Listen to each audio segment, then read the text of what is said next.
So here's a prime example of that comment I keep making about how I always overplant my beds. Here's that center bed. We pulled garlic out of this bed and garlic out of that bed over there, and this middle bed is where I have beets. My beets are planted. Here's my second planting. My first planting's down at the end. We're going to take some of those beets. These are hardneck garlic that are coming up. We've processed most of the garlic, but we still have some that was buried in here. We're going to get those out. Tomato plants. Tomato, tomato, tomato, tomato. Here is a particular kind of spinach that I want to save the seed on, so I'm letting this all go to seed. You saw this in an earlier video. The spinach were just teeny tiny. And let's see, now we've got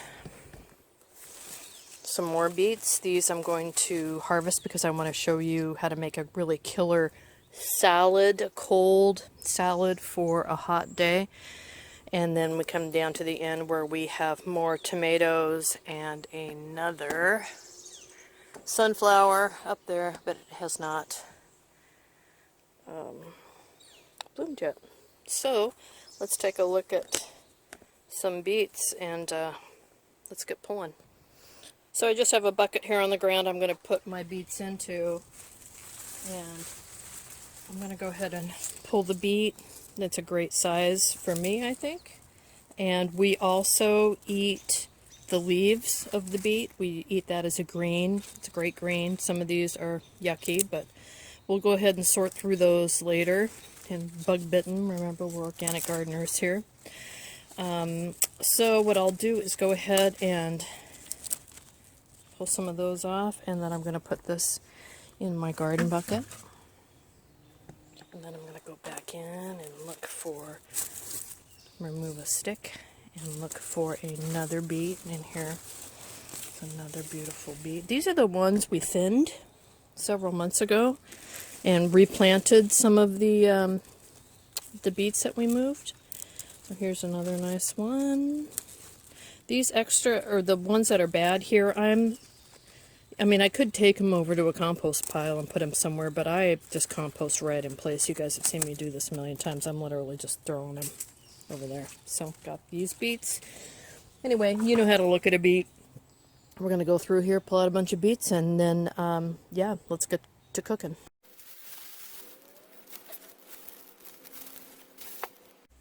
Alright, so now we've got our beets inside, and they're fairly well rinsed. We're going to give them another scrub.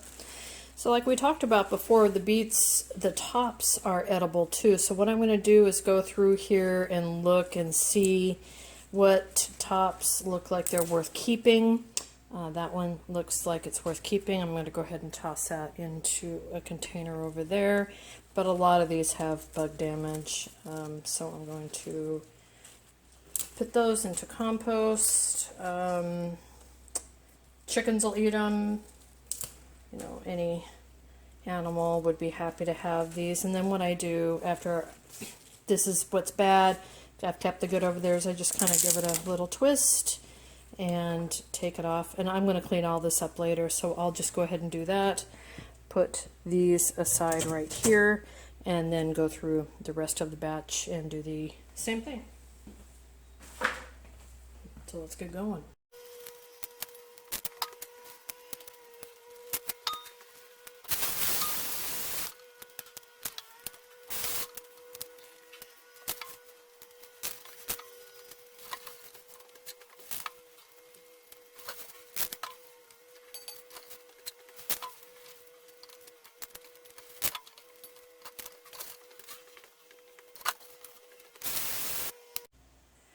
Alright, so now I'm down to just having my beautiful, beautiful, beautiful beets.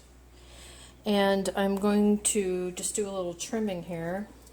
I want the beets to be just about the same size. I am baking these in the sun oven, so I do not need to pull the skin off now. After these bake, the skin will just slough right off.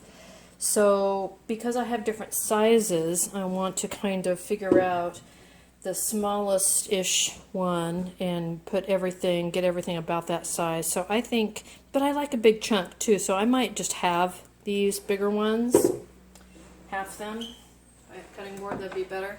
Remember, beets bleed, they stain, they're going to stain your hands, they're going to stain your cutting boards, but it's not going to be forever. So that is going to come off, that outside's going to come off after it's baked. If you want to do this in a regular oven, you certainly can do that. You don't have to do a whole container, you can just do a little aluminum foil pouch. So what I'm going to do is quickly just kind of clean these up. And remember, use knife skills that you're comfortable with. You really shouldn't be pulling a knife toward yourself like that unless you have a lot of practice. Even then, I'm not so sure about it. But I've been doing it a long time, yada, yada, yada. So I'm going to go ahead and get the rest of these done in there, and then I'm going to show you how we're going to dress it to go into the oven so that we get the perfect beet out. Alright, so as I'm doing this, cutting these up, it occurs to me that people may not know, especially if you were a newer cook or newer gardener, that you can eat the outside of the beet, but it's not very pleasant. So you can actually peel the beet. That's what most people will do, would be to peel it. Once it's cooked, it peels a lot easier. Like I'll just be able to get it out like the inside of a grape. Right now it's hard and it's a little difficult to peel, but you can see, if we take a look at this, can you see the layers right there? So that's the layer, the outside of the skin. You could take a peeler to it if you wanted to, but I'm going to cook it in the skin because I think that keeps the beet more moist, and I don't know if it adds any vitamins or minerals, but it can't hurt, right? Especially because these are organic grown beets. I grew them in my own yard, so I know exactly where they've been sitting. So anyway, yeah, peel beets. It's a good thing. Unless you're a raw food person and you don't want to peel beets, let me know what you think of the skin, and maybe I should just suck it up and try it. So let me know what you think about that. But yeah, let me finish this up.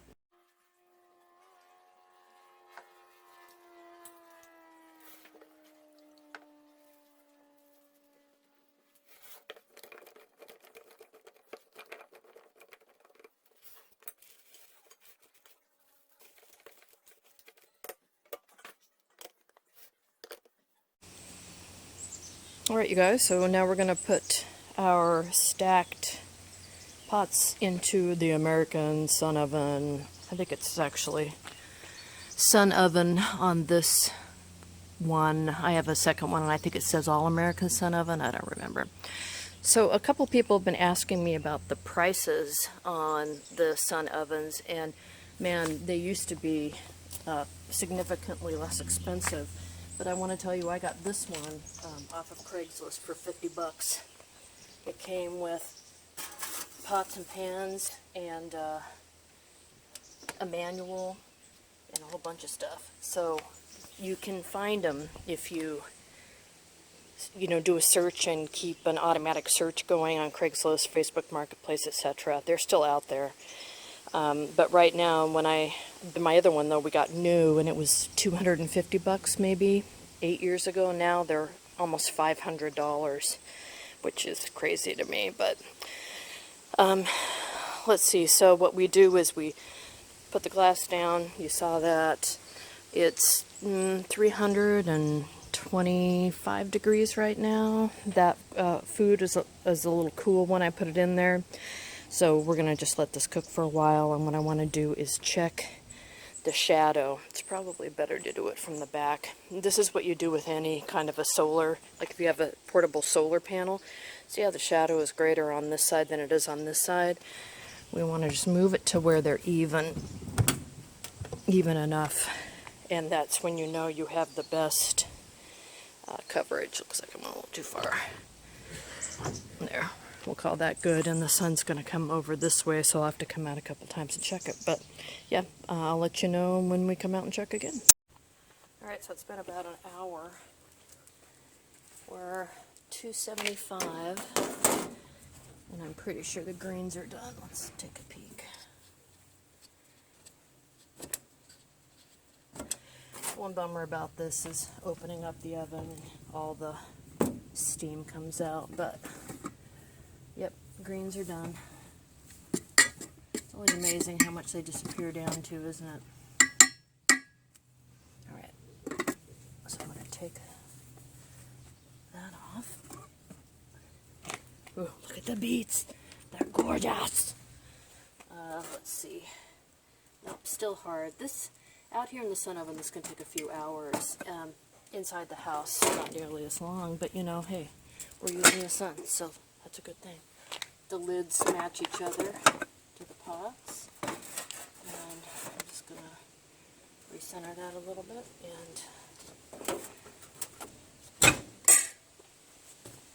and lock it down, and check it again in a little while longer. Alright, it's been another hour. See how steamy it is in here? Take a peek. Oh, I always do this. Alright. What's up? Wow. I don't know if you can see that, but it's boiling in there. Boiling away. And let's, oh, yep. That's how we like it. You cook it till it's done, just like a potato. Alright, so let's bring it inside.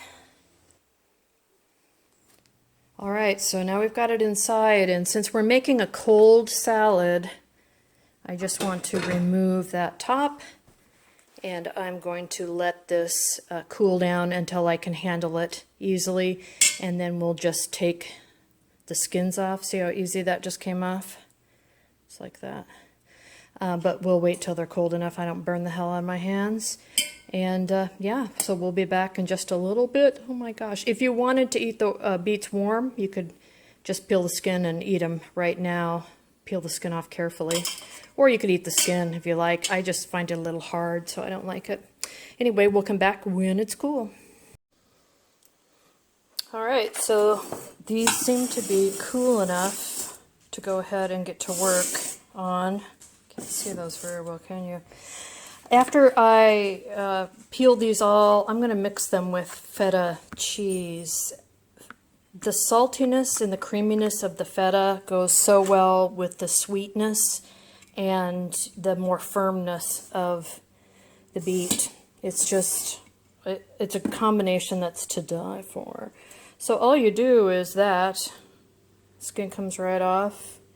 Now would be the time if you want the pieces bigger or bigger, smaller, like bite-sized pieces, you could go ahead and just cut them up there and put them into another container. Beets stain, obviously, anything that you really, as a jumper, touch with them is going to turn red for a while. I did try to use some beet juice as a dye, but it didn't stay. It worked until I washed the item, and then the stain or the dye came out. So I'm going to go ahead and just rip through these real quick. As you can see, these just peel. The skin just peels right off. And yeah, it's just way easier than trying to use a vegetable peeler ahead of time. So yeah, I'm going to just rip through these real quick. Alright, so now we have these all, the beets peeled and cut down to size, and I'm going to add some feta to it. Like I said before, it's my preferred cheese with beets, but you can do it two different ways, and so I've just pulled out these bowls to show you the two ways. You can do it with just the white cheese on top. I mean, this is all about looks right here. This, what we're going to do here. Actually, I just don't need that other bowl. I'll just do this and this. So you can get the cheese. This is a crumbly cheese, which I'm getting all colored, aren't I? So you can just crumble it on top, which is elegant, I suppose, and leave the white and the that deep mahogany, beautiful beet red, like that. And that's good to go like that. You can put some raw olive oil on top before you serve, or you can, this is maybe more fun for kids, or just a red dish if you put the beets in and then you stir them around, put the cheese in, I mean. The cheese turns pink, right? Obviously, because it's in contact with the beet.